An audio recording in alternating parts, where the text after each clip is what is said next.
ما تعتمديش على حد في شغلك. دي نصيحة من أهم النصايح اللي ممكن أقولها لك في بداية مشروعك. لو إن شاء الله ناوية تبدأي مشروع وهتجيبي ناس تساعدك في المشروع بتاعك، أنا بقولك افهمي كل تفصيلة كبيرة وصغيرة في شغلك، وحاولي تكوني فاهمة كل التفاصيل، وابدأي هاتي ناس تساعدك في المسؤوليات وفي الشغل اللي معاكي، ولكن ما تكونيش معتمدة عليهم اعتماد كلي.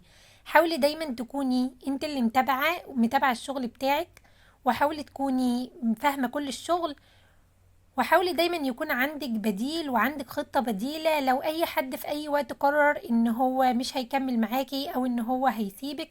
لازم تكوني فاهمة تفاصيل شغلك، خصوصا لو شغلك حاجة مثلا هاند ميد او بتقعدي على مكنة او بتشتغلي شغل بايدك، غير لو مشروع تجاري. المشروع التجاري عادي ممكن اي حد ان هو بيقف في محل او بيقف في ستور، ده مش بتفرق معاكي.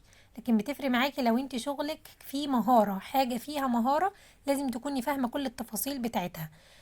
يعني انا عندي اللهم لك الحمد انا فاهمة كل تفاصيل في شغلي، وبالتالي لما بيكون عندي في عجز في العمالة في اي وقت، الحمد لله انا بقدر ان انا اشيل شغلي. ولكن انا برضو ما اقدرش انكر ان في اوقات بتيجي مثلا حد من العمالة اللي معايا بيقرر ان هو يقعد في وقت او يمشي، والوقت ده ممكن تكون انت مش مستعدة بحاجة بديلة. انا الحمد لله علشان انا فاهمة شغلي بقدر ان انا اتدارك الموقف. فانت خدي بالك من النقطة دي كويس جدا، وما تحطيش اعتمادك على حد بالكامل.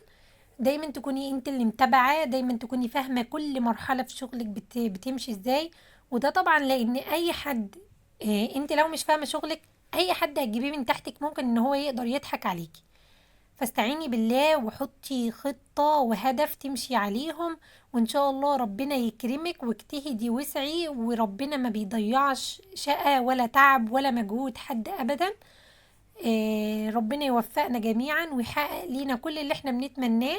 والسلام عليكم ورحمة الله وبركاته.